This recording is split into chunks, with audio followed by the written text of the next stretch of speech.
How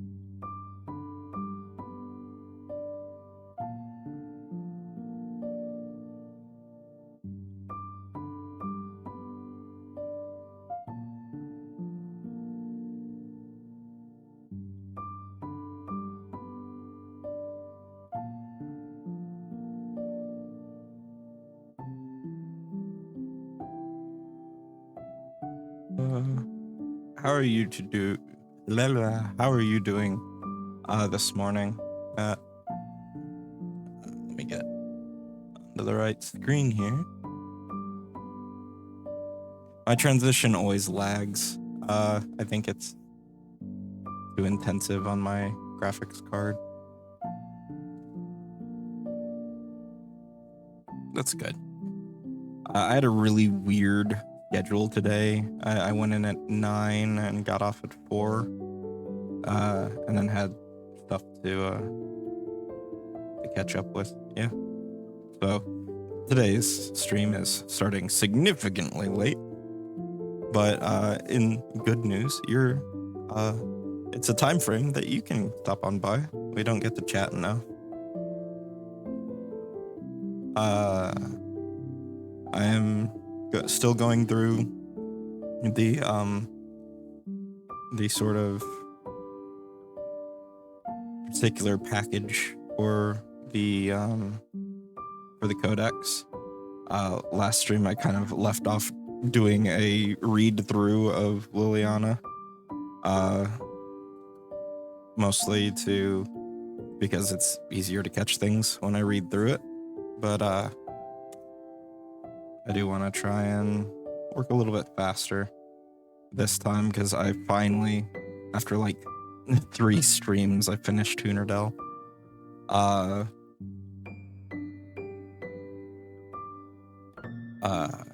And I didn't really have necessarily a ton of time, so I wanted to give Liliana a good once-over.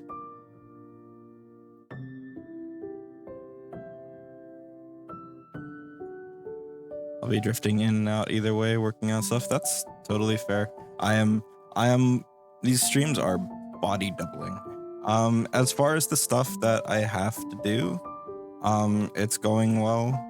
I don't know if you've heard the spiel yet, but basically this is not the entirety of the codex. This is basically the things that meet certain criteria, which is they have artwork, they have at least a partial stat block, and they have non-stat block writing, and those are all the things that are in this package, as opposed to the final codex. This is a package, if you will.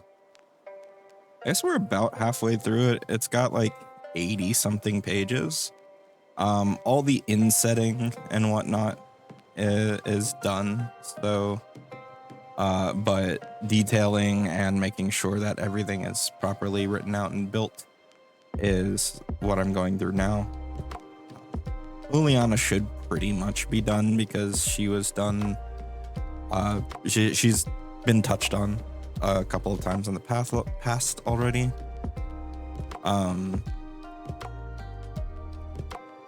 Whereas like pretty much everything else has not. So we're in the nemesis slash villains. I don't think they got separated. They might have. Can't remember.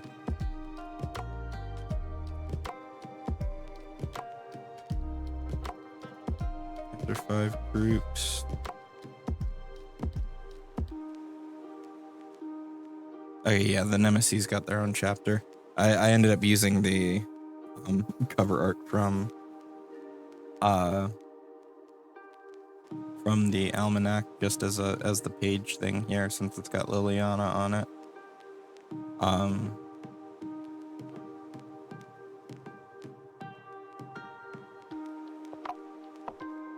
Raster and trim. Just makes it a little easier on my system. So we've gone through Doreni, we've gone through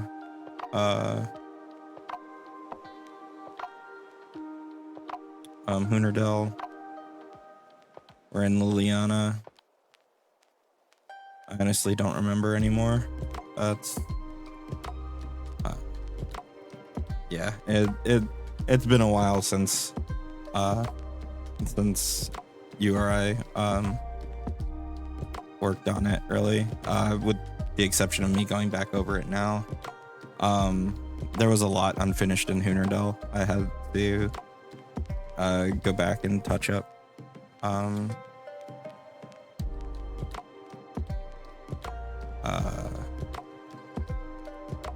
There was refinements to be made all along the way up through here. Of course, Liliana's should be fine. Again, she's been touched on several times already.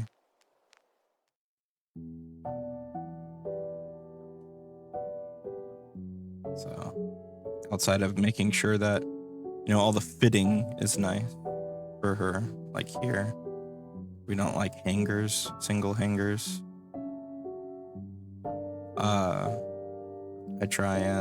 I'm just trying to make sure that there's no big errors or anything. But I don't feel like for her, I have to go through and nitpick through her stat block because we've done that already a long time ago.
Much of my current work isn't particularly exciting or anything. I guess not that layout generally is very exciting at all, but it is mostly just going through, making sure things look at least halfway decent. I like some certain details like the sidebar, these things, the banners with the layouts and stuff, that'll all be done sort of last. But trying to keep single word hangers and improper insets and all that stuff are sort of like the front line of what I'm doing right now. But like I know Mikhail here, I have to work on his stat block. Back when I first put him in, when I was still doing data entry, I noticed that his stat block had a lot of like question marks and not finished stuff in it. And so I asked a few questions of NoNat, and so I have an idea of where to go. But at this point, it's kind of like I don't really have anyone over my shoulder. So I'm just trying to keep to intents as best I can while finishing things out. Because I feel like if I sit and I asked, he's super down. Sit and ask questions. This will take much longer, and I should probably be sort of reverse backlogging this stuff, where like, if I make a change here, I change it in the doc, but I'll do that later,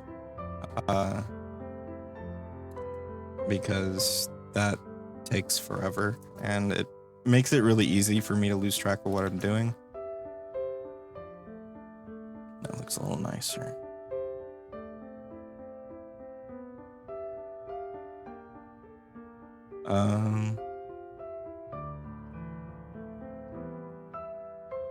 And like, I just want people's work to see the light of day, you know? Like a bunch of people, worked on this. You worked on this, I worked on this, a whole bunch of other people worked on this. It may not be everybody's stuff in here right now, but world building one word? I feel like it can be. Google to the rescue when I don't know things.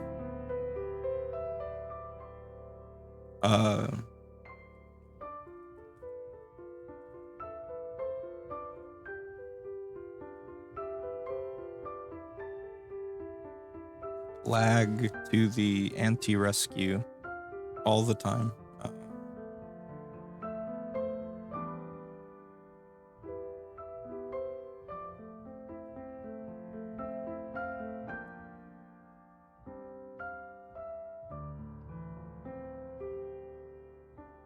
And maybe my web browser is going to crash.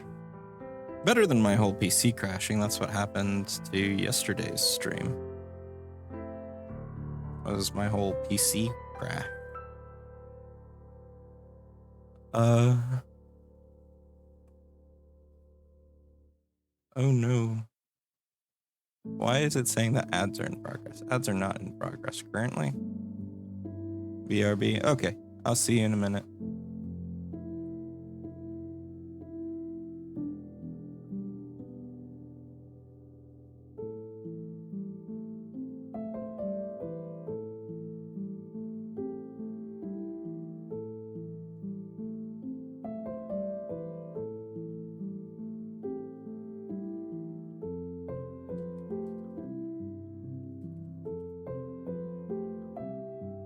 This world building is a single word.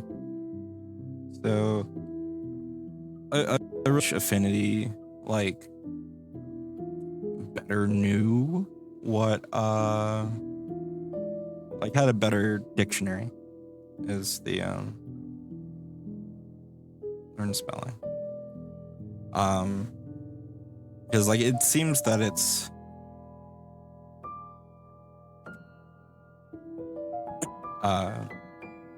internal dictionary is a little lackluster at times, but I mean it's otherwise pretty good.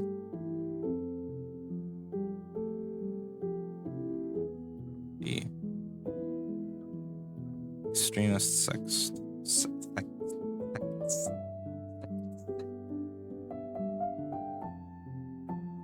Such a hard word to say right sometimes.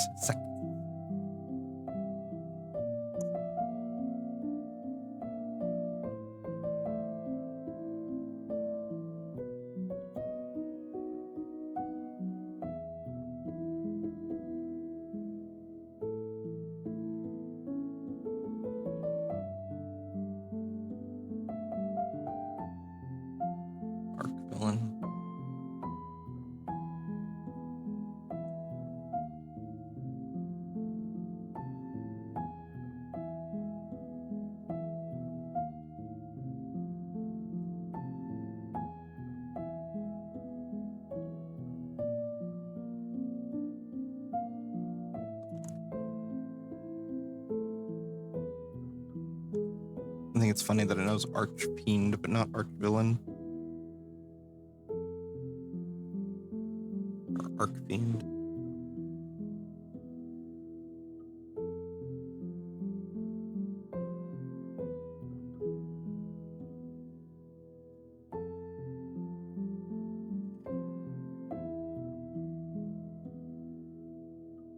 And sometimes we've got these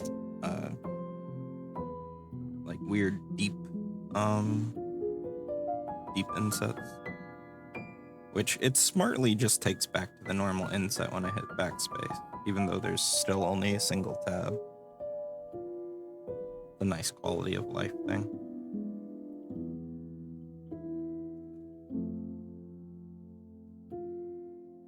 Mortal kind.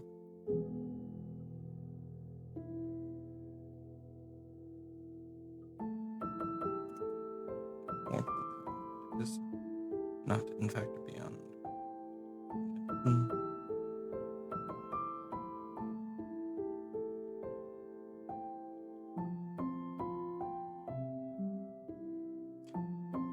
That's one that I'd just get wrong.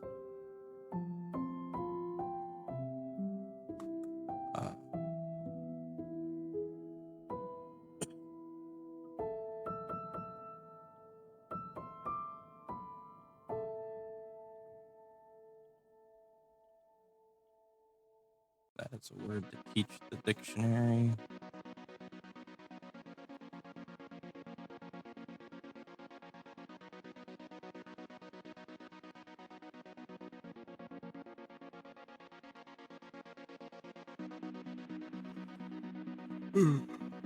Excuse me.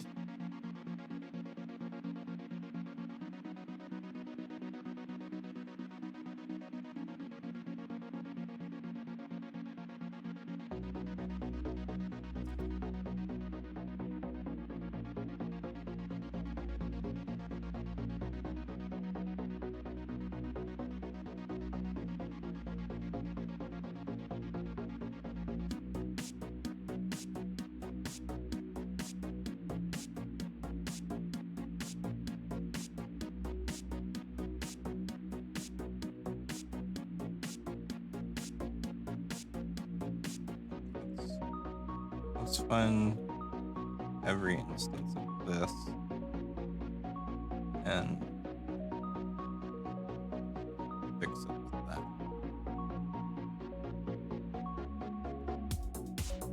There's actually several it would appear.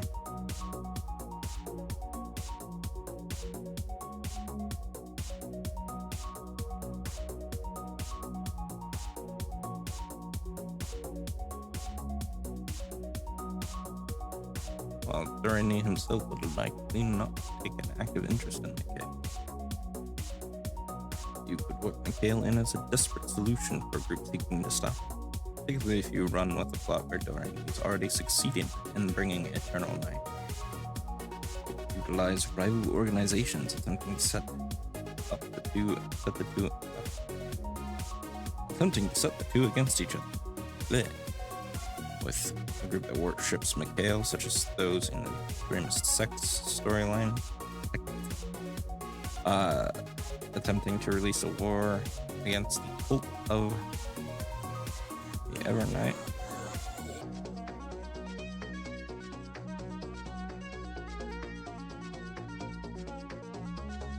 Clash between Durrani and Mikhail would be akin to the two forces of nature converging rather than hated enemies consciously seeking to destroy one another. The parties caught between the two nemeses guide them to playing against each other or use Mikhail and Durrani clashing as a peripheral element in a battle primarily against their supporting forces.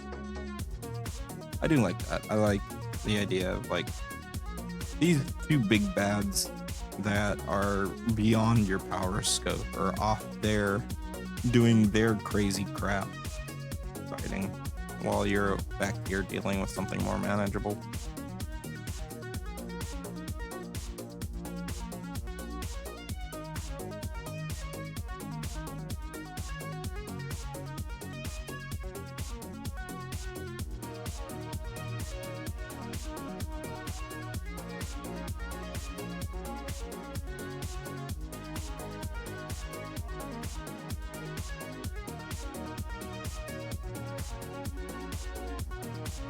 Always operating in the background. Yeah. I mean, I feel like that's like, it seems that like Mikhail's thing is sort of like, it's not active most of the time. it's sort of the Leviathan, if you will, that gets busted out and sicked on things. Whereas the rest of them, pretty much, yeah, they're always there. Dorani, Liliana, Pollock, Sebastian, and Hunerdell. They're all there all the time, somewhere. But I think Mikhail's thing is more along the lines of locked up somewhere, with other groups trying to get them unlocked. I think is a better sort of, is like that would be my preferred operation for Mikhail.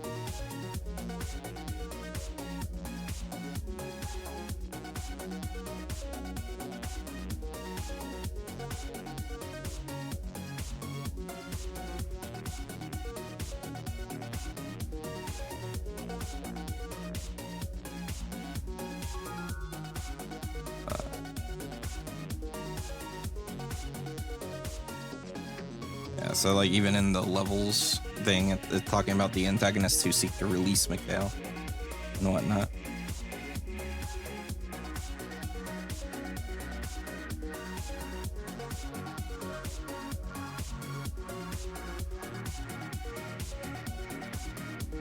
And I've got to finish out the equipment and the stat block. Hello, pixels. There we go. It had to find the the information, the data. There we go. Oop, wrong button. Down. There we go. Aegis, Luster, and Purity.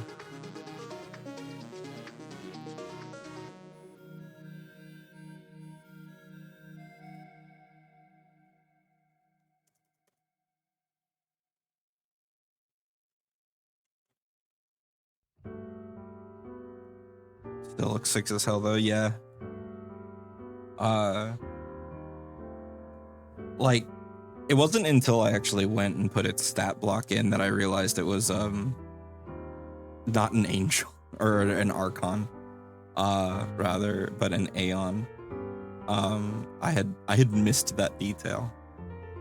Up until that point. Just because the look, and I was just like, that's a hell of an archon. That looks really cool.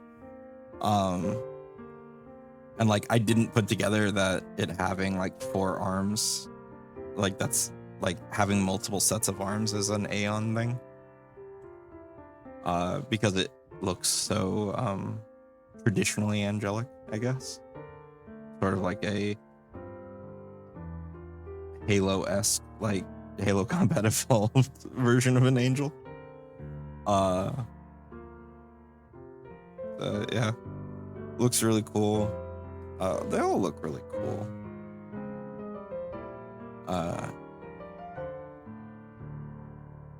Let's see what's others. Look.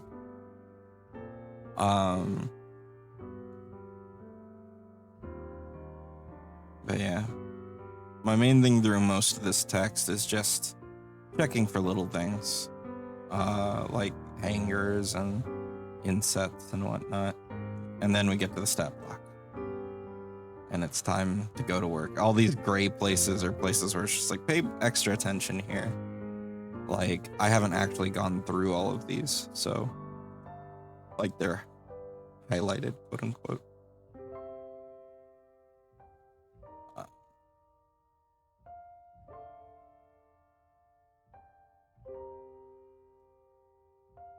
Can't remember if I just didn't highlight Luster or if Luster's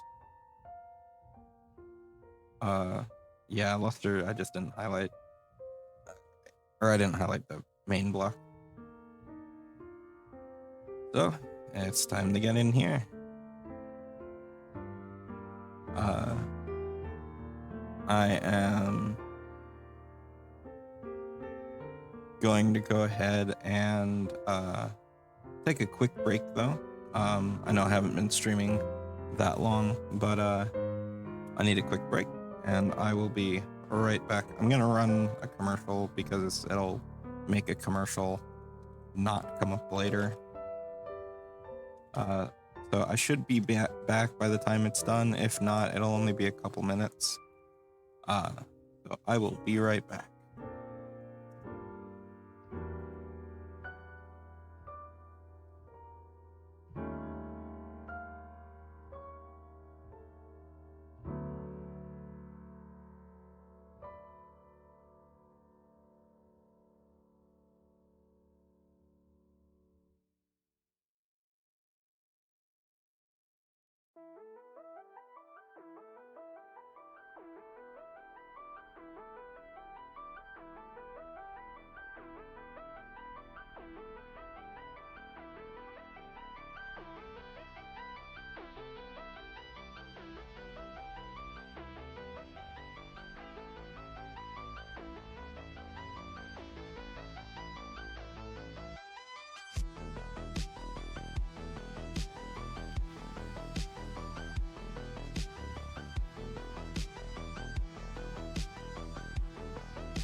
Okay, I am back.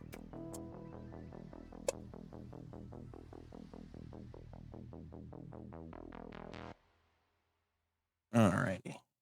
Oh, get rid of that. There we go. Alright. So,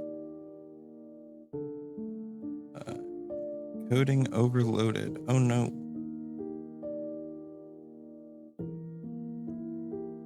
That's not good. Let's see.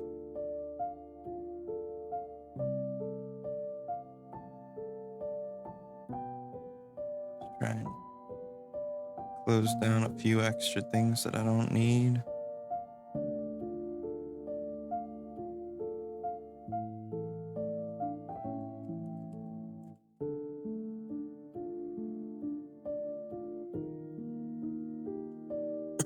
Okay.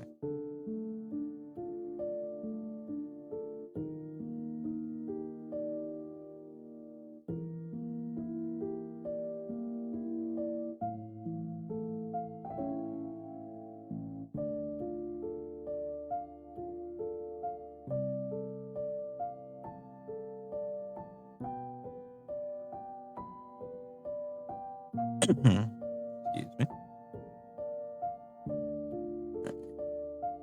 So I closed the preview, and that seems to have done very little. So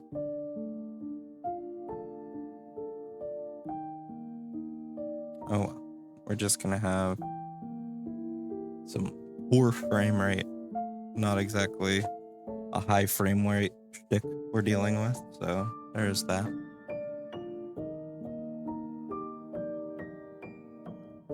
Alrighty, so we've got ourselves our building creatures stuff here. Always good to have a guideline, even if you're very used to doing this. And so I'm going to start with, I normally start top down and just do perception first, and then let that sort of influence the will or wisdom ability score. But we're going to go ahead and start with your ability modifiers. We're level 24. It's very, very magically powerful.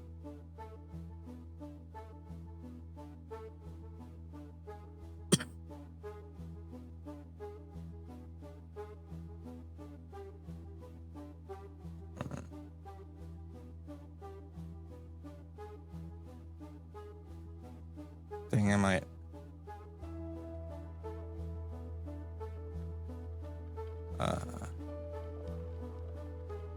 see.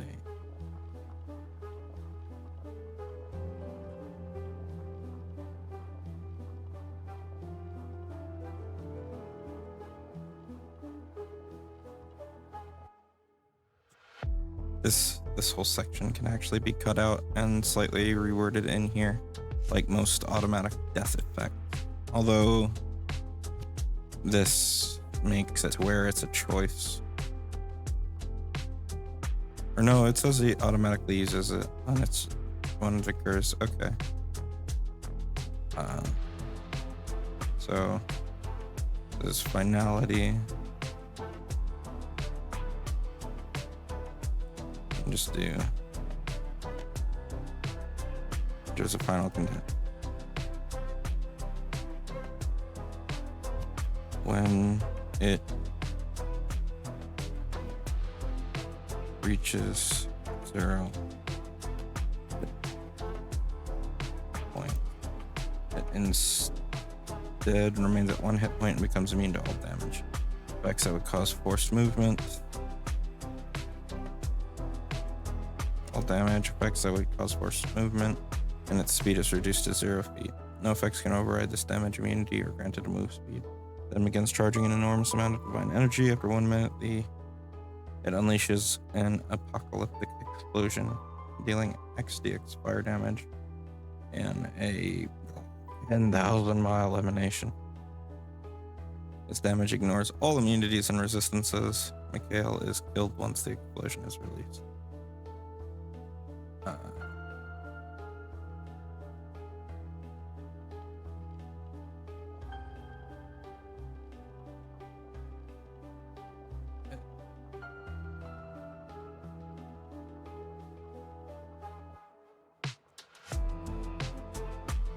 Remains stable. Dying.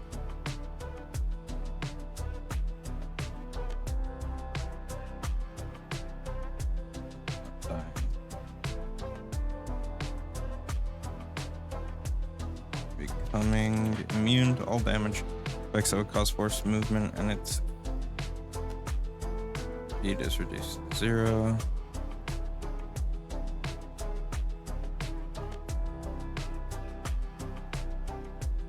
No, the other way prevents death effects from kicking it down. It would be a reaction upon death. Yeah, like the final strike. Yeah, it's basically that, but those don't actually have triggers, even as free actions. They just say when it dies, or here the wording's a little different, but basically that. It's just an automatic thing, because when the creature dies or would die or what have you, it cannot take an action, even a free action. So that's why they don't actually have actions and triggers associated with them in that mechanical sense. I thought they did for a while, but I was proven wrong.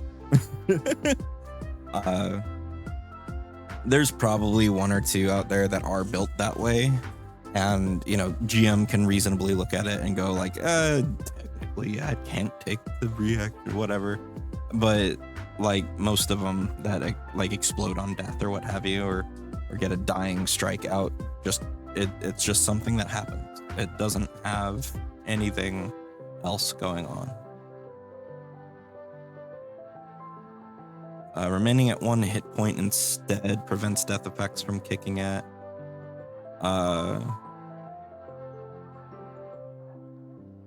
Cannot be moved.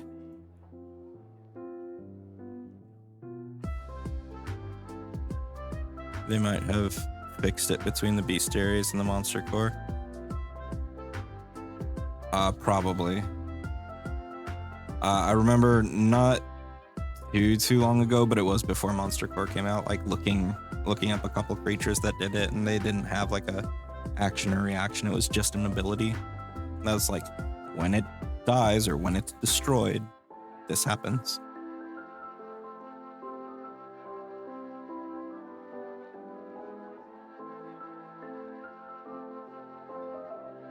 Becomes immune to all damage effects that would cause forced movement, and take no action. And it can take no actions. No effects can override this damage immunity or grant it no move speed. No effect can override this damage immunity.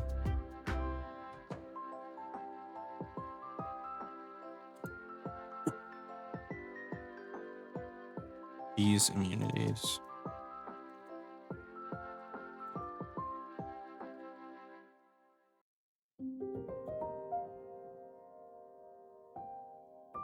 It unleashes an apocalyptic explosion. It's basically a nuke.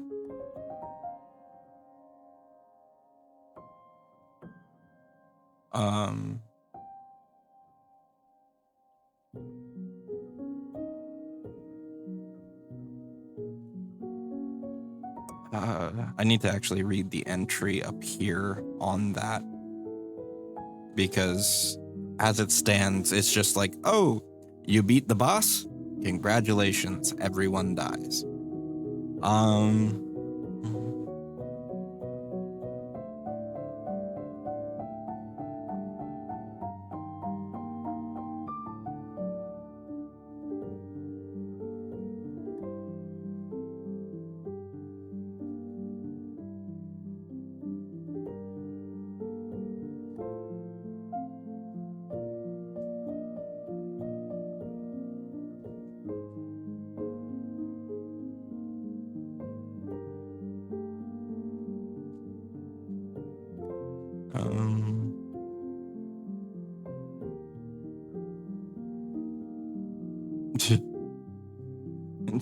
Just send it to hell or the abyss. That's the answer. Technically, it says that it's immune to forced movement, not to teleportation.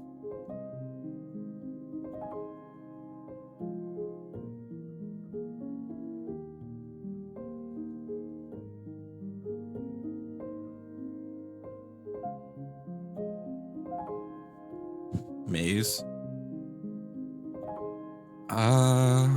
Maze might work, yeah.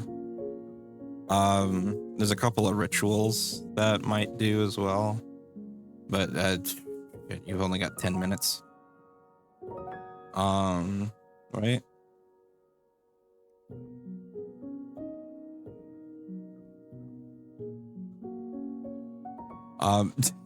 Technically, stick it in a box.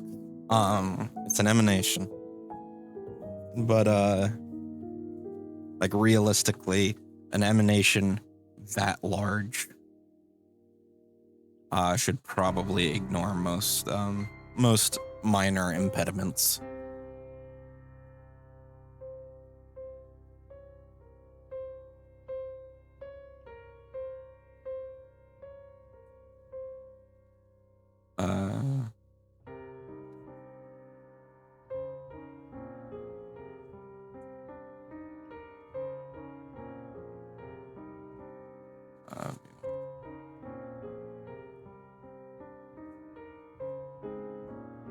Okay, so there's a plot way to counteract it. So you have to go talk to the Aeons and get an override key. So this is basically like if you decided not to play nice with the right creatures, like Mikhail's gonna explode and it's gonna be a bad ending. But you could theoretically go through a variety of like ways to attain that access key.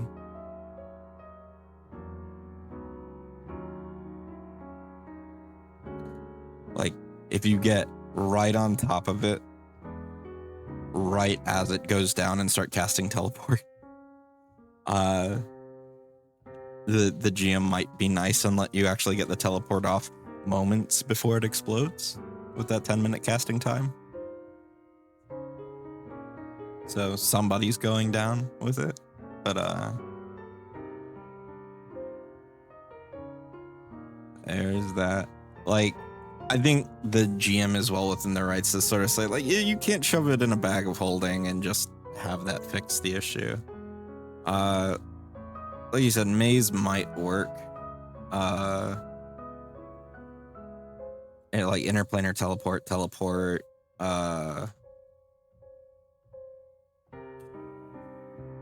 10,000 miles is a lot. So even teleport's not going to necessarily be enough unless you can take it somewhere real deep. Somebody's going to have a bad day. Just send it to the astral plane. Who cares if a portion of the collective unconscious gets destroyed? Nobody will know. Well, even then it's an inevitable.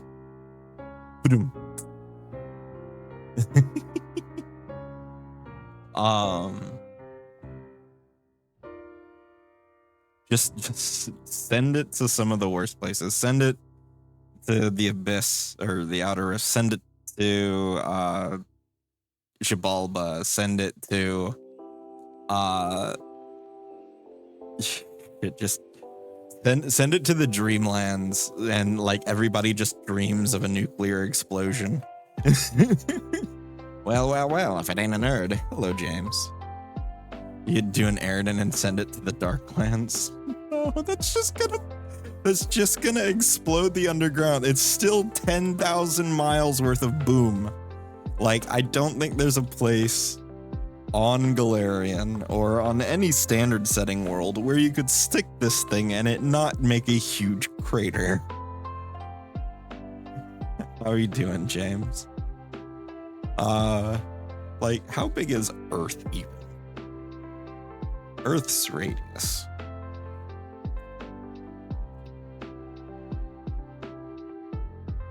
Yeah, Mikhail would explode the planet.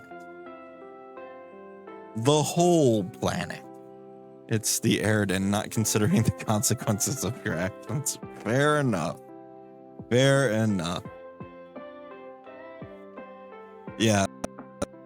The real answer is just summon, like, wake up Azathoth, and so the big gnashing face maw teeth interstellar butthole comes to eat your planet. You send the shiny boy into it, and hopefully, instead of waking Azathoth up more, it puts him back to sleep and knocks him out when it goes boom. Do it that way.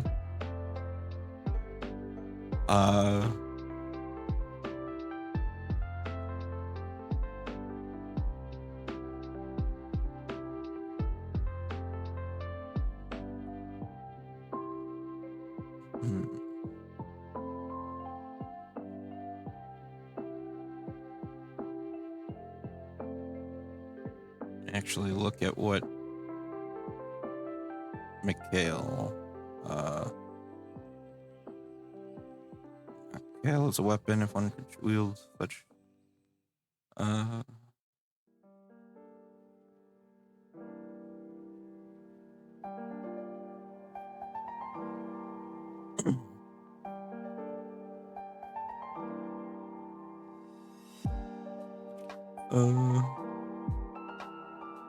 yeah. How you doing, James?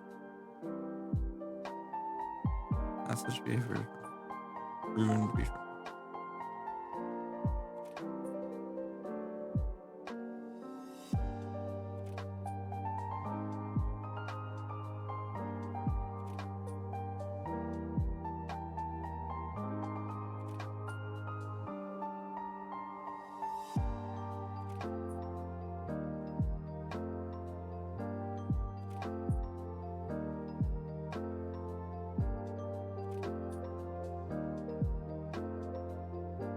doing the Jewish stuff. Fair enough. Tracy just lit her candles.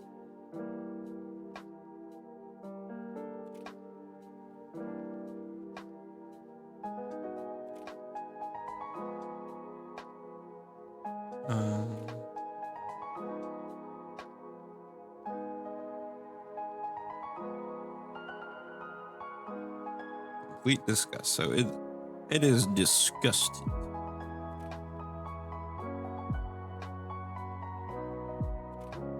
Okay, so it is very much,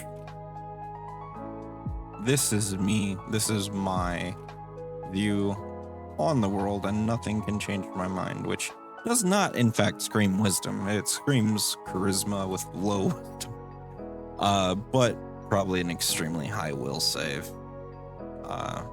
Probably gonna go with lower reflex as far as it goes, with chunky will and probably a decent fort. So we'll give a mediocre wisdom.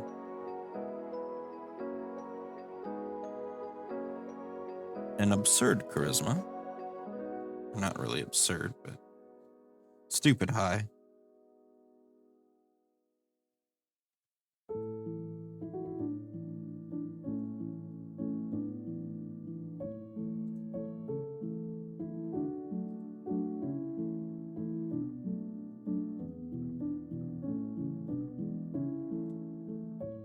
Okay.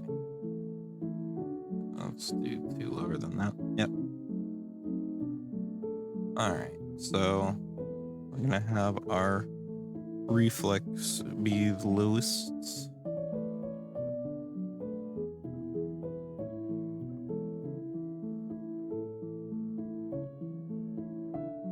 It should not be terrible. Even standard low might be on the low side. The 21 calculadora. We figure it out. Because believe it or not, there is actually math behind creatures. It's not just tables. It's just some of the math assumes that the creature is a character level, and some of the math assumes that the creature is the level it lists. I can never remember which fields exactly are which. So, do 24 plus 8 plus 6.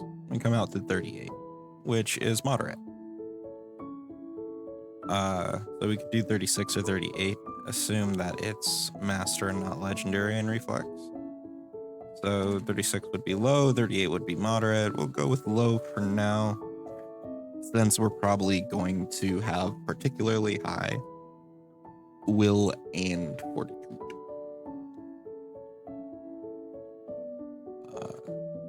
So 24 plus 8 plus 8 is 40. And there tends to be some variables depending on the creature type. Mostly in HP, but that even, it's not bound to, it's not bound up the way it was in 1E, where your creature type actually determined it. It's just a rule of thumb, where you kind of go like, okay, this creature is bulky, so it probably uses 8 base or 10 base. Like, you still use the same like 6, 8, 10, 12 bases for creatures HP calculations. But if I'm remembering correctly, HP calculations are one of the ones where it assumes it's a creature level, or it's a character level. So 2 higher than it lists. But basically, this is a level 26 character, but it's a level 24 creature. That might not make a lot of sense on the box, but that's how some of the math works out. So we got a fortitude, or we did 40. 40 is solidly between moderate and high. I noticed that with the sword keeper in particular. Oh, was it got high HP? Excuse me. I forget. I used sword keeper once. It actually didn't get to fight. The party disabled it before.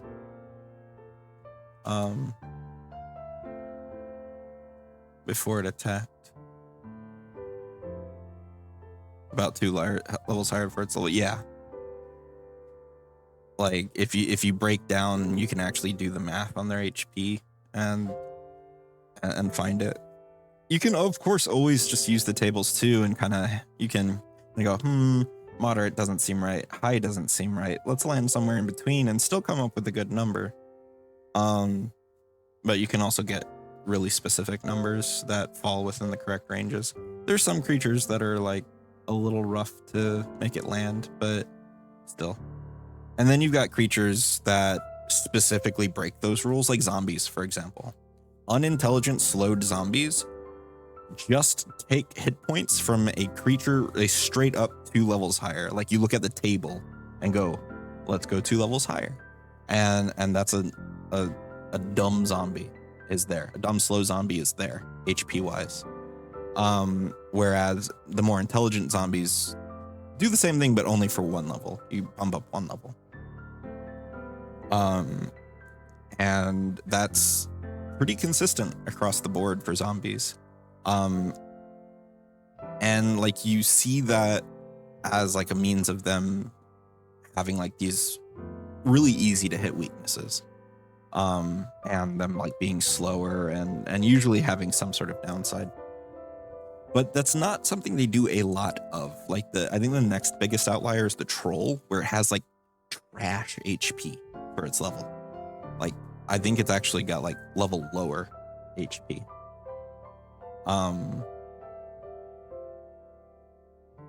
But like, those are the exceptions, not the rules, so they don't tell you about them in the building creatures rules.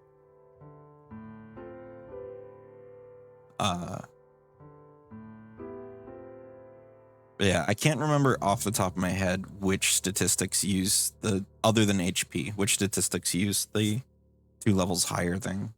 I think skills do. Because it would take up too much room. Yeah, and anytime you start going, okay, and here are the ways that you can like do an exception here, it just becomes real messy. And so it's something that like you learn to do. Like, you learn to break it down and figure out when it's appropriate. Like, if you got something that is just weak to multiple things and that are so easy to hit, like you amp their HP unless they've got an absurd like other defensive. Like if these stats up here are crazy, but it's got like some really easy to knock down weaknesses, you might leave their HP pretty normal. But if they got pretty normal defensive statistics and then some weaknesses, crank their HP up like a good chunk. But like generally speaking, again, maybe look a level off base. Unless there's other severe holdbacks like zombies have, where they're like, oh yeah, they can't use reactions, they only get 2 actions, they are slow AF.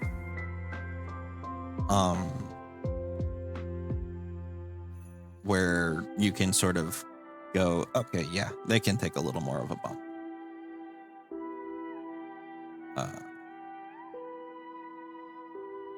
So, and another one of the reasons that they actually do the building creatures rules the way they are is, yeah, there's hidden math you can use, like here, what I'm doing, where I'm going 24 plus plus an expectable base. So let's say expert is 4 plus the ability mod, and then we land at 38, right? A thing I haven't done here, though, is add in the assumed item bonus value that most high level creatures have. So that's how you end up getting into the even higher levels. Of like, that's how you like hit your extremes and stuff. So we've got Will at 40, but we want Will to really be our highest stat. So at this level, 2, 3, even 4 are not unreasonable boosts. So we're gonna give him a +4 there for Will. And you might reasonably say, hey, well, you're giving him a +4 quote unquote item bonus equivalency. So why doesn't this get boosted? Well, you might. Properly low saves are pretty rare on such high level creatures. So we might bump it up a little bit, but you get more build freedom when you ignore the fact that there's hidden math. And that's a big reason why it's presented the way it is. Because yeah, you might go, okay, you got a high con that helps instruct the GM. This is a resilient creature, but it doesn't necessarily have to have a fortitude that directly matches that. So like we could do 38 for fort if we wanted, or just 40. So like we'll do 40 there. We've got a high 2 extreme will. We've got a moderate to high fortitude here. And then I think we can just do a moderate reflex. Our AC can range from 48 to 54. One of these things is a shield, right? Warhammer Tower Shield. Yeah. Tower Shield is what? +3? No, +2 AC, but can be +4 if you use it with the extra action. So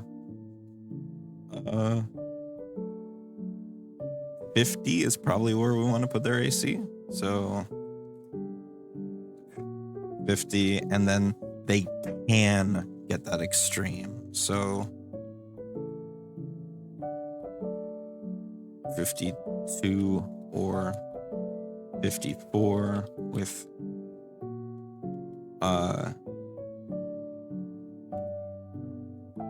Aegis.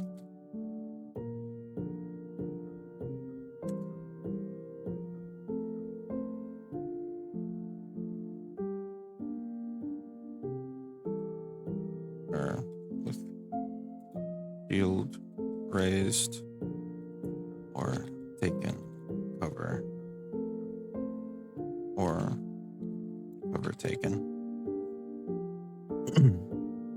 So there, we've got actually the entire spread of AC almost there.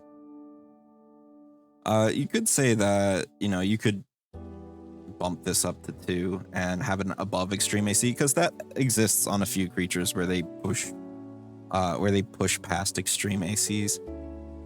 But this is a level 24 creature. I tend to try and not push into extreme too often on anything over like level 21, because it just becomes really, really hard. Like for even like a player who that's their good thing to hit at these high levels, at these super high levels.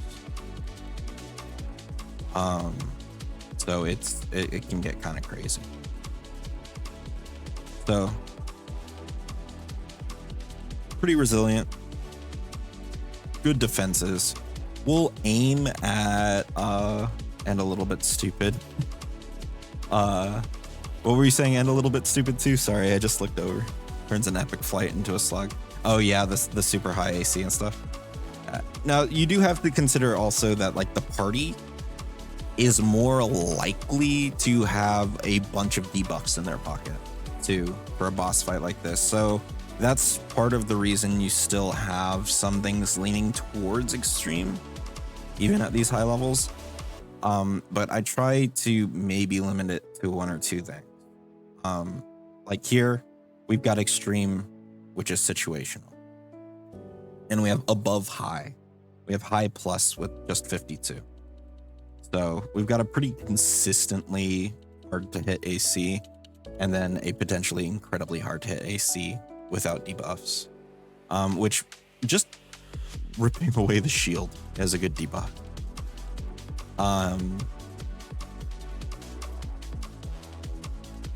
Which might actually be something I need to take into consideration is disarm against reflex.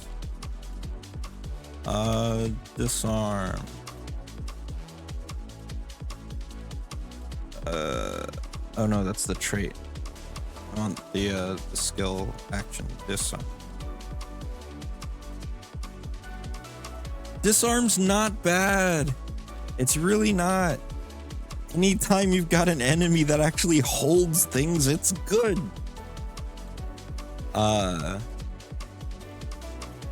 Especially with the remastered version where they have to actually spend an action to fix it.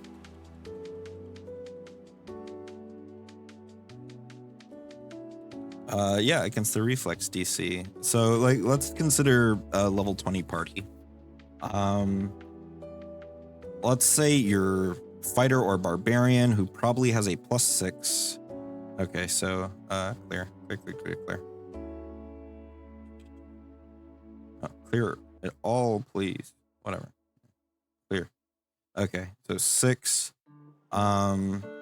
Mod plus, let's say they have a +3 item bonus because they're using a disarming weapon, or they have an item for it.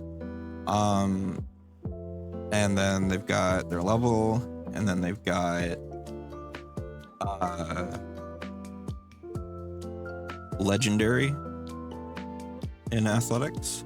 So they got 37. So that's actually a really good chance to disarm for an optimal character. So we might go higher on his reflex.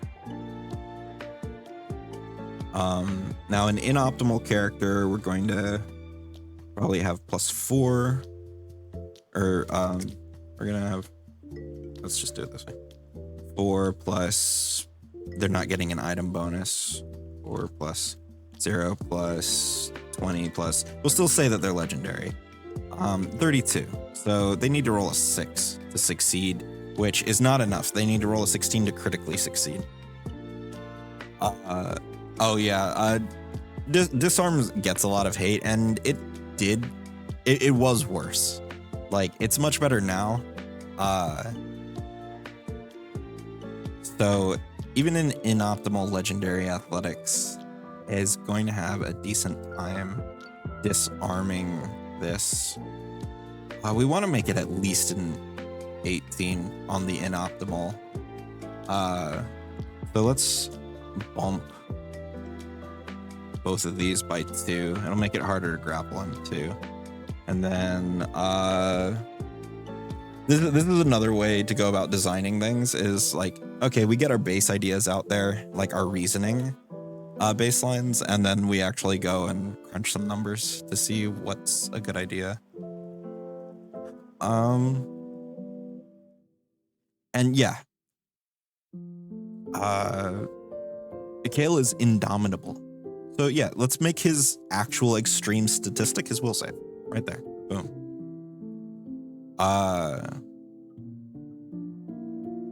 So now let's do a high but inoptimal. Bonus is 32. And a high optimal is like it was what? +2 +3 higher? 37. So a critical on the reflex now will require a 13 on a very maxed out character.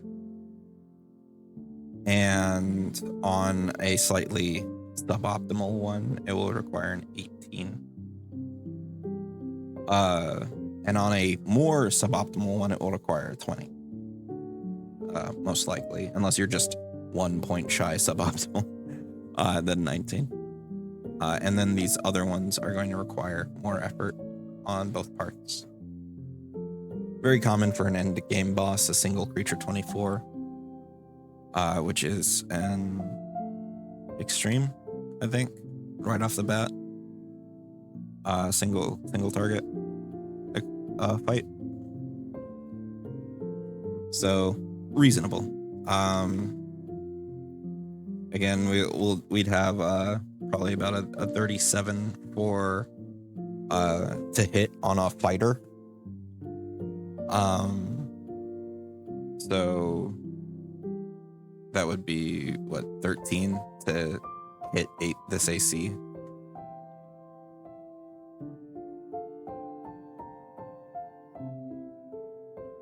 Oh no, I forgot to hit the 10. I was thinking of bonuses and not DCs. It also helps to not be dumb, like me. Okay, so we might actually lower these back down. Or we can keep the will up there. Like I said, that can be his claim to fame, is being completely indomitable, basically. But yeah, this is a 50, which means it's really good. So yeah, we'll lower both of these back down to more reasonable levels. And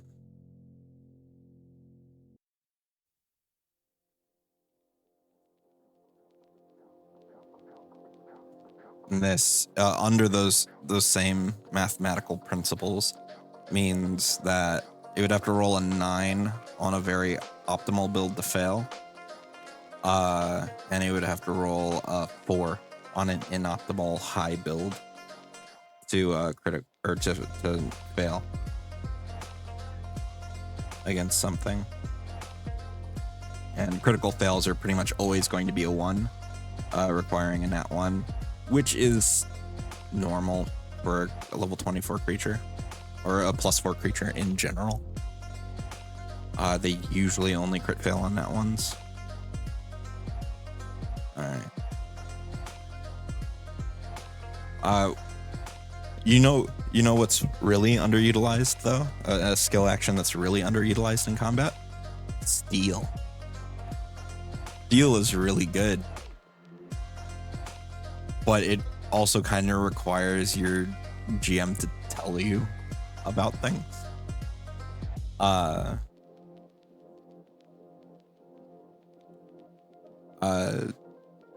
And I think you need a feat. I think there's a feat to really be able to use it in combat. Steal.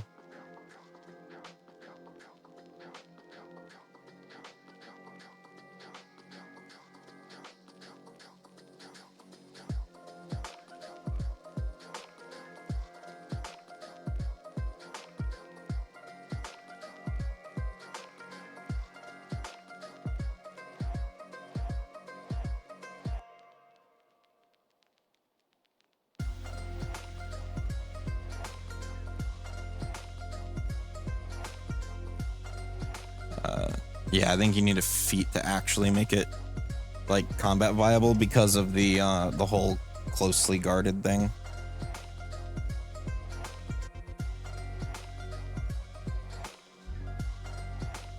Yeah, it's a lot of detail that you have to input because you've got a character that will use that information.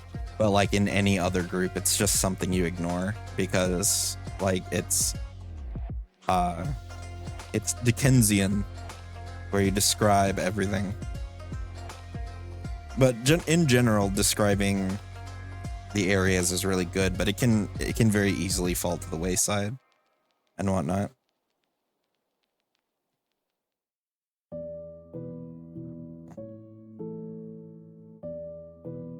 Oh yeah, I was supposed to be doing HP. So let's do 26. Let's do, we got 10 con. Let's say he's middle of the road at 8, so 18.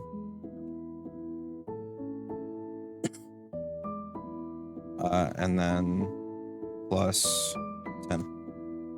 So 478. Let's see where that falls on the grand scheme of HP. It's low to moderate. So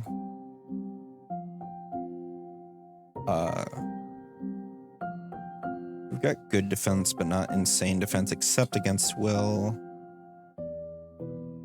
Well, last time they were on Senge game, they all figured out they had dark vision, and they went into a torchlit room with human minions, so they took the time to turn off the torches and make it harder on the human bad guys. That's great. Like, that's introducing a 50% miss chance. Like, that is huge in combat, massive advantage.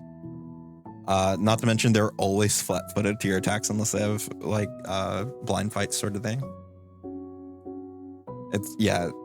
It's so rare to actually have that advantage. It's great to be able to use it because so many creatures have low light or dark vision.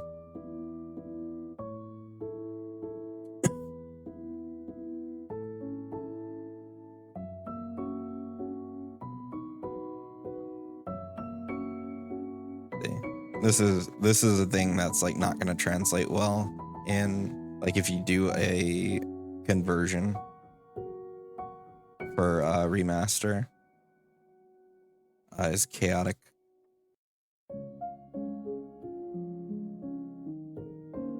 As soon as one of the players moved, they had to do seek actions. It was great. I was so proud of them. They unless the characters are sneaking, they shouldn't have to seek. They should stay hidden, which means they know the space. Now, if they sneak, absolutely. Sneaky rogue. Oh, yeah. Like, I assume the rogue is sneaking, but I don't know about the rest of the party. The irony therein being, if I'm not mistaken, is that if you make yourself invisible while in the dark, you don't have to sneak, which is a little silly.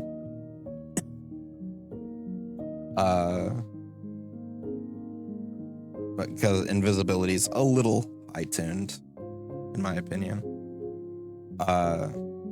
Which makes it a good spell, but it sort of makes, it's like turns off your need to sneak most of the time. All right, so let's try this again. 26. Let's do, got 10, let's do 20. Plus 10, we got 530, which is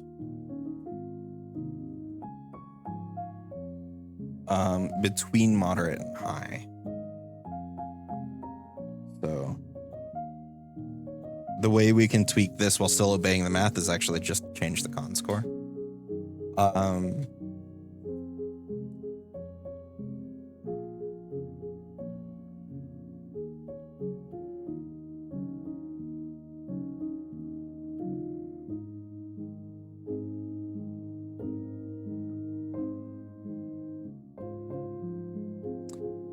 You know what? I am gonna pump these two up just a little, because we do want them to have to apply debuffs to get that 2-point advantage on optimal.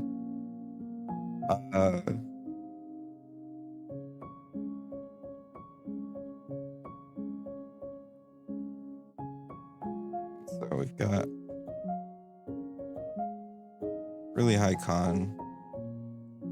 We can just make that a 9, and then we can drop that to 41. We could raise it to 43 if we wanted, because the math works out basically the same. You're just changing proficiencies.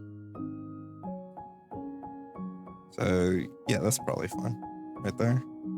What is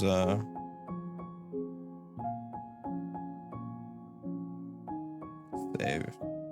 High is 42. That's high extreme, with us having a mid moderate high for reflex here.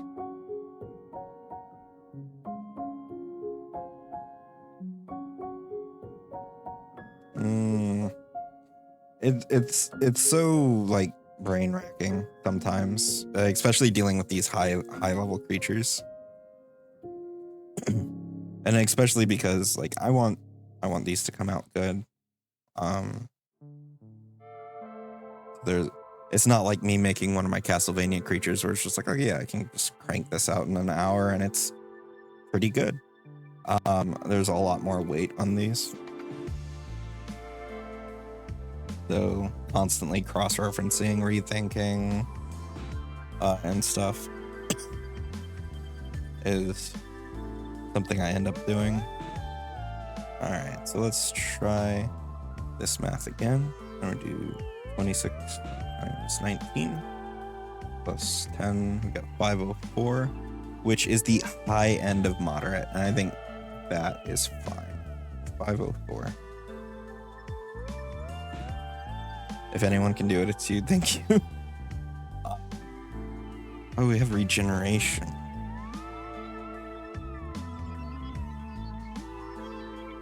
Oh, we have regeneration. Hold on. I need to reaches 0 hit points while its regeneration is deactivated. Otherwise, what's the point of regeneration? You might as well just give them fast healing.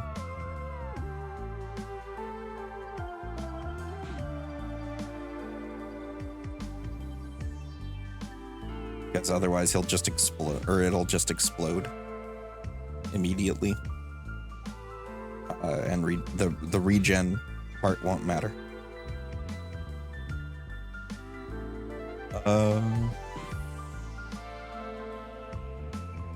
It's got high end of moderate. The regeneration doesn't need to be crazy.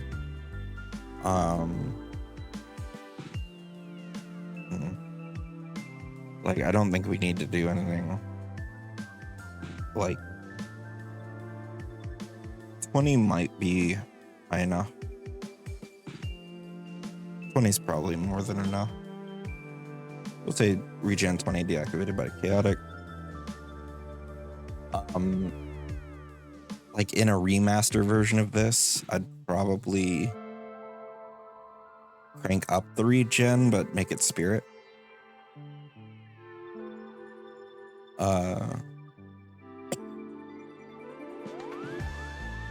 Immunities, I need to look at Aeons, because I think they have a standard set of immunities.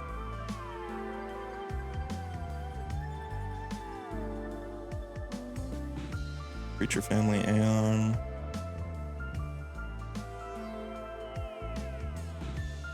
Let's look at the Arcana and Pleroma for cross-reference.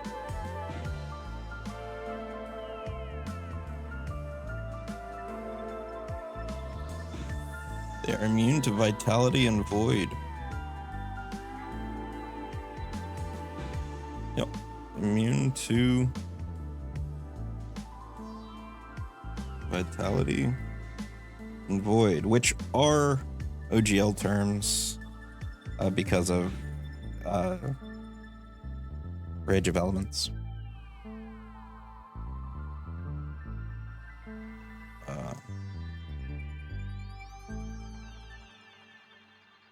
Is a nice soft number for level 24.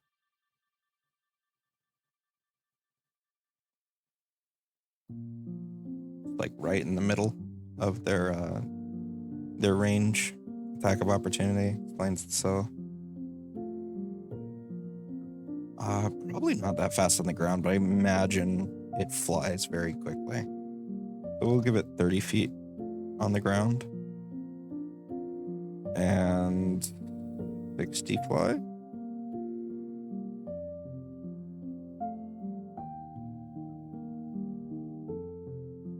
I think that's reasonable.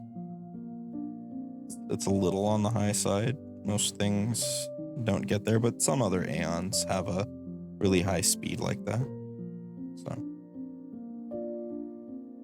like, with the power of God and anime on its side, it can go quick.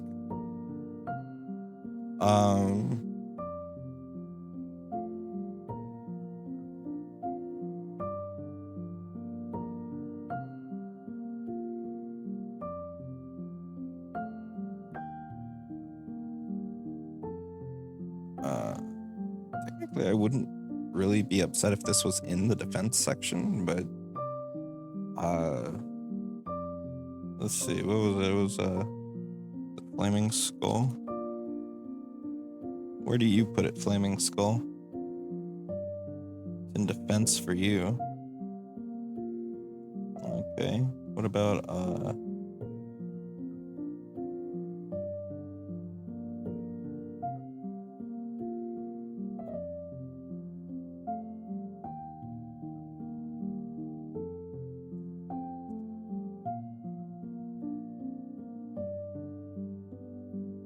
undestroyed, drill filters,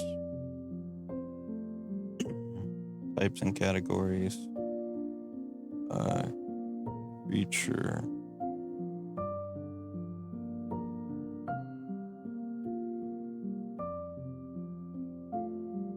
ice golem.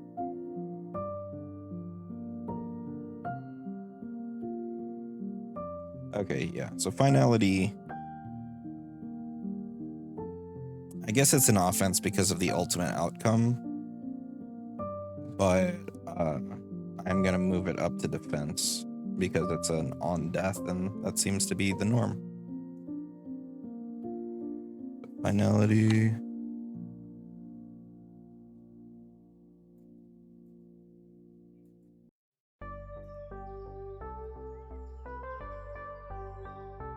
Okay.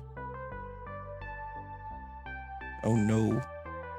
Reef Claw's Death Frenzy is in the defense and Monster Core. Thank you for the lookup. So yeah, on deaths go in defense.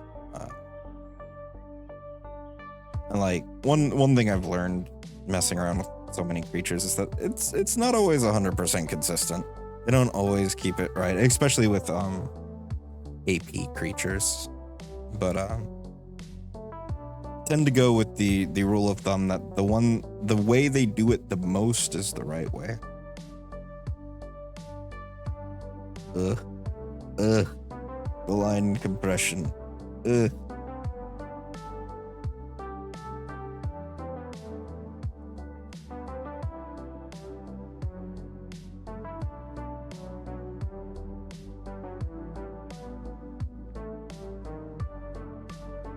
We'll clean this up. We need to ignore this for the moment and focus on the stuff above it. I kind of like animal companions. Yeah, kind of like animal companions because they don't always have consistency. Okay. Now here's a big question. So normally when you have something like an absurd size of an area, you normally lower the damage. However, this is also like a plot point ability. So do we just go maximum boom? I think we go maximum boom. which is 25d6. Or 88 average damage.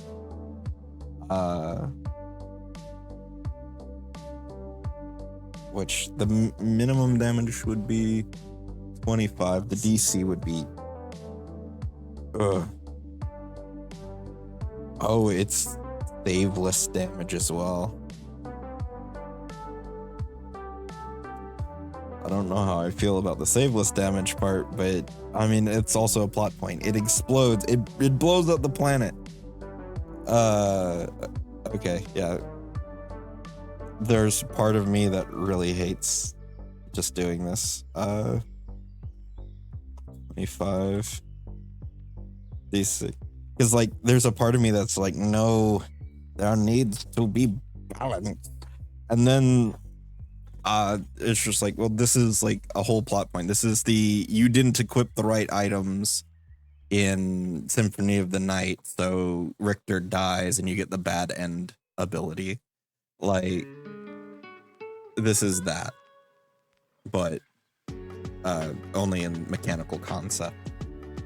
So yeah, 25d6 fire damage in a 10,000 mile emanation.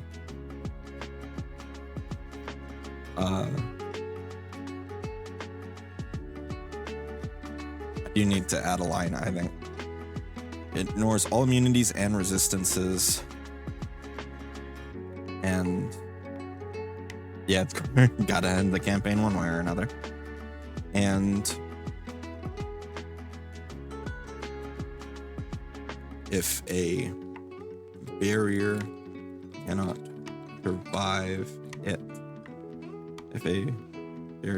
survive it, the emanation is not blocked by that barrier.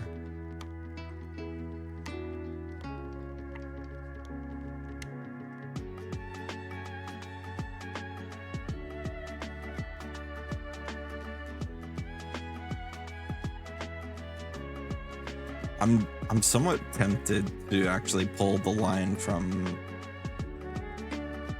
Disintegrate, where it's just like items don't get a save. Like items are just gone. They but like I feel like that might be playing too hard into it. If a barrier cannot survive it, the emanation is blocked by that barrier.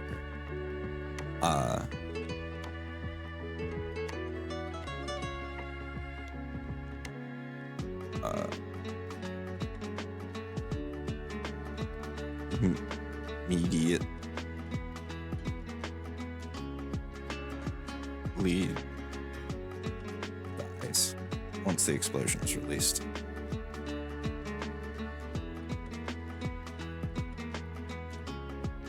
I need to learn how to spell, damn it.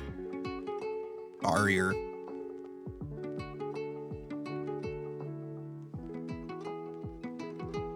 Barrier.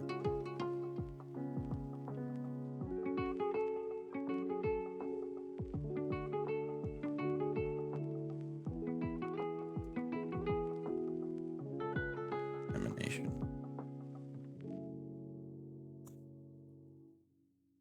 Okay.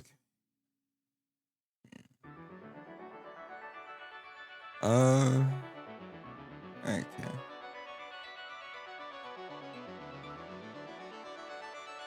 So before we do these, I want to go through the items. So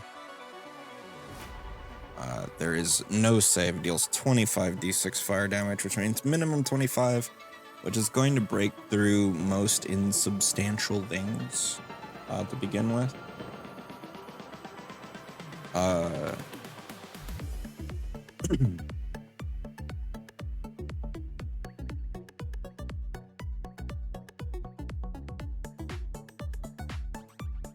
Like, so it could be kind of more realistic nuke where like it doesn't really like the immediate blast radius. Maybe it does stuff to the ground, but it might just make a barren waste for everywhere that could possibly be seen from where it is.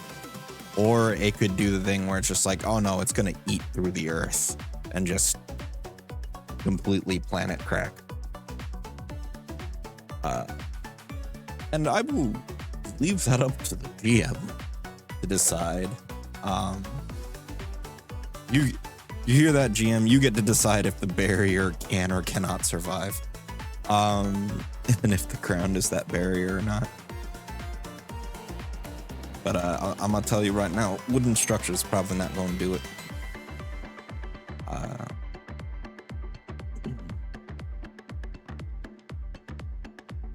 Sidebar, got the room there. Oh yeah.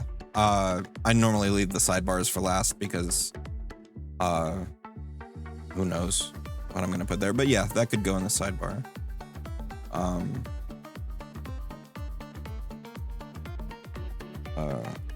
Explosion intensity sidebar. I'm just gonna leave that as a note to self, sort of. Alright, Apollyon flight. Flies in a straight line up to twice its fly speed and unleashes a volley of righteous beams.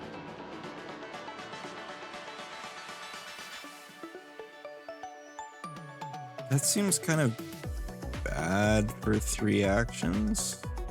Unless it's meant to be 10-foot burst, or it should be emanation. Emanation. Around it throughout the entirety of the movement. So, like, there's a couple of things in the game that are like that. I think that's the intention. So, all creatures in a 10-foot emanation.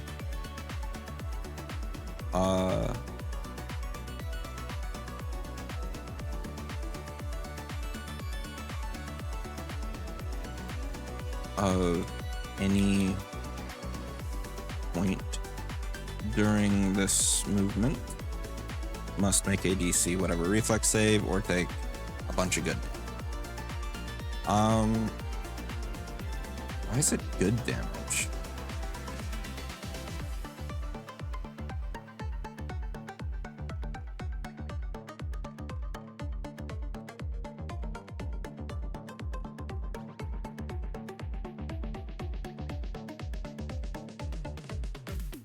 That's fine. Abilities like this can be simplified on creatures. Plus, this was written before we ever saw the multi-armed thing.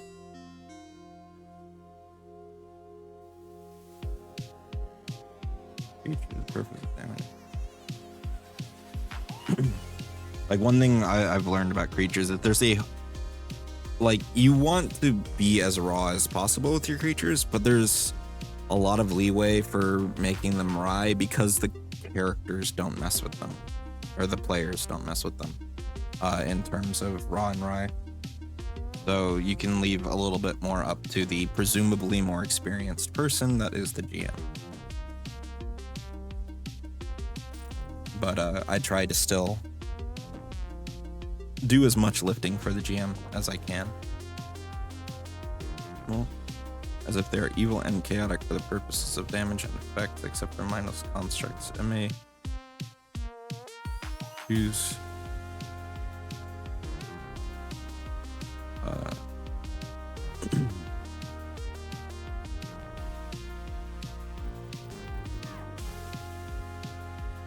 and you can usually say NPC bullshit when they argue, and it's usually accepted. Yeah, you can in 2E. You can do that so much in 1E. In 1E, it was just like, it was symmetrical. Creatures and players use the same rules. Whereas in 2E, creatures tend to have more like narrow specific things that can break them out of the mold. Which, like, both versions have their values and pros and cons. That's what I was thinking of. Their virtues. That's the actual word I was thinking.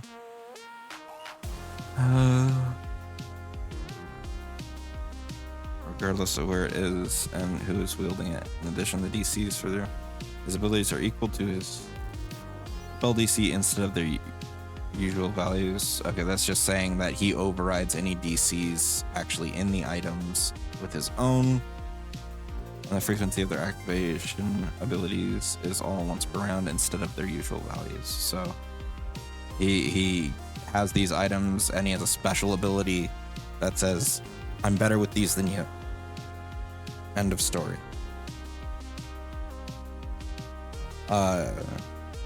Which is fine. That right there, that's your NPC bullshit written down.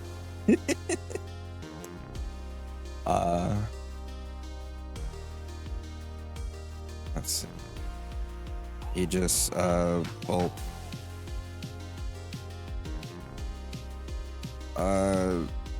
Mikhail is huge.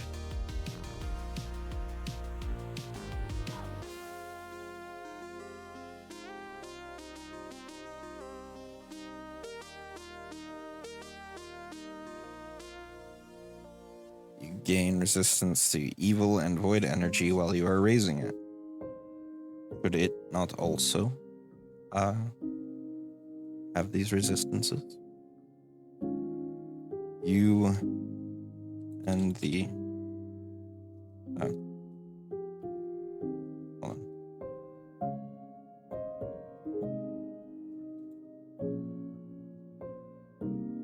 Shield has resistance 15 to evil and void. While you are to evil and void, and you gain the same distances while you are raising it.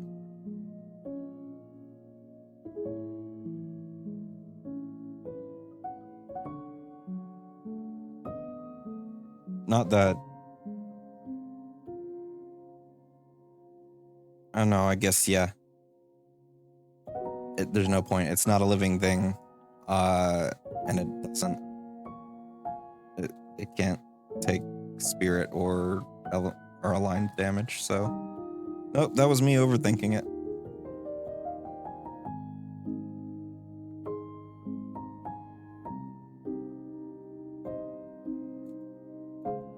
I've been known to overdo it from time to time.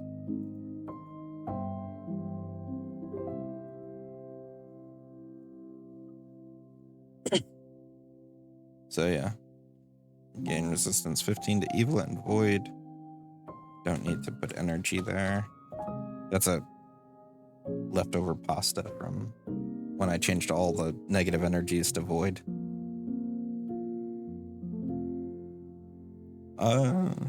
Golden Tower shield.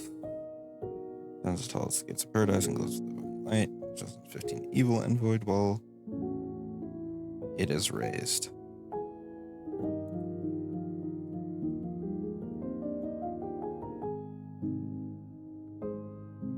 Once every 10 minutes, you raise Aegis. A blinding light emits from Aegis. As you raise it, you cast 10th level, 10th rank, Dazzling Flash. Dazzling Flash.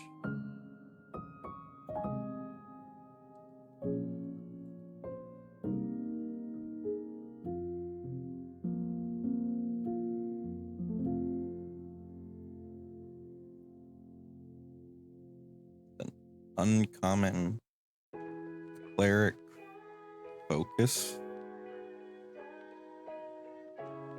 spell.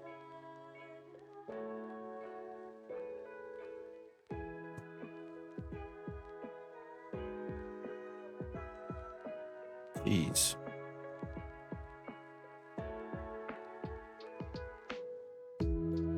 I don't know if we need to add a. You do not need a focus. Need to expend a focus point to cast this, but I don't know. We'll worry about the DC later, because I'm probably just gonna do a quick scan over the rest of this one and then wrap up for the night. Frequency once per hour, because I gotta go cook dinner. You have Aegis raised. You can charge forward with the Aegis raised. With Aegis, proper noun.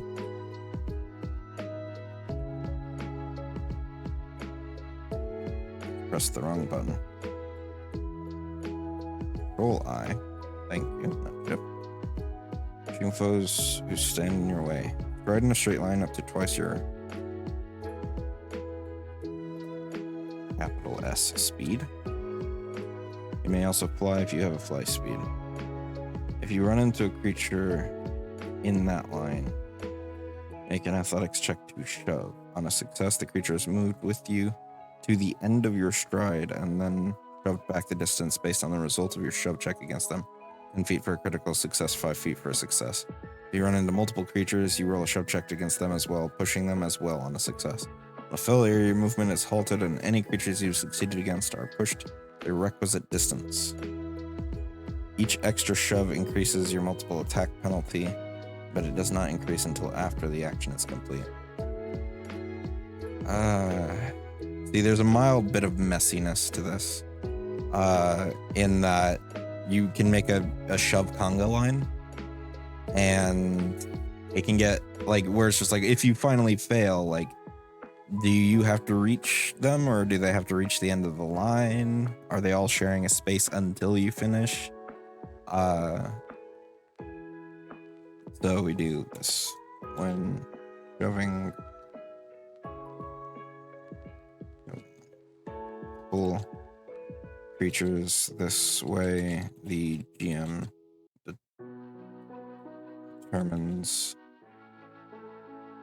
what spaces they end up in when the movement stops. That's just to keep it from calling into a great deal of question. It's just leave it up to the GM. Because ultimately that's what the rules say, is like when multiple creatures get forced to share a space, the GM decides how they spread out and stuff. This is just sort of a soft reminder of that, effectively. You just can only be destroyed using a hammer forged by the gods. Mikhail's own warhammer Purdy, for instance. Once destroyed, the pieces must be thrown into a lava pit, or once broken,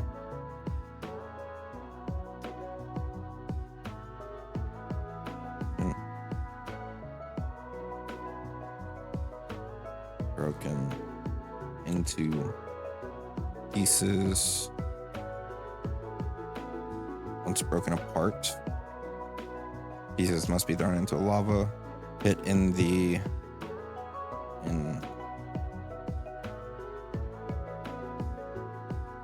lower planes, where they will lose their magic and melt into slag. Okay.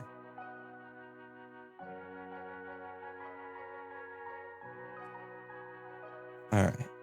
Save document. All right. Probably do ourselves a 3 bulk there.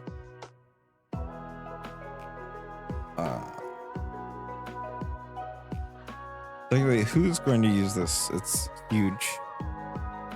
Like, you could say, like, it resizes.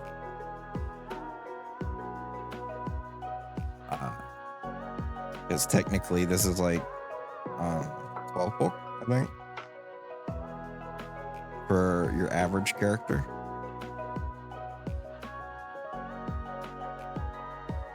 But it is raised. He just resizes to suit its wielder.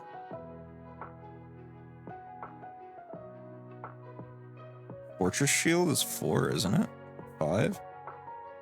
It's only a tower shield. Fortress shields.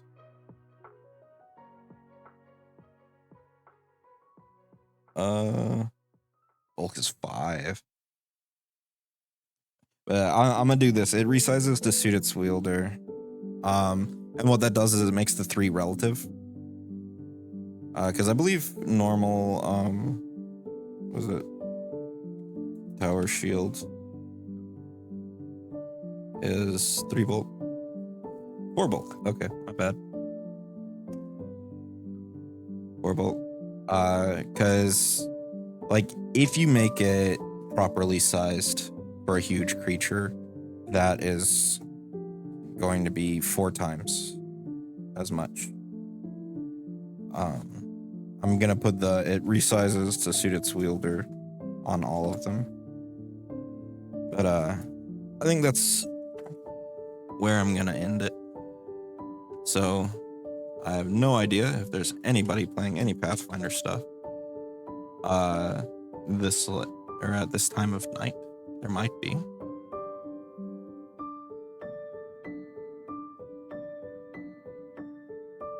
Oh, raid browser, please.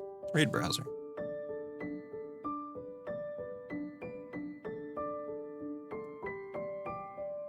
Can I have the raid browser, please?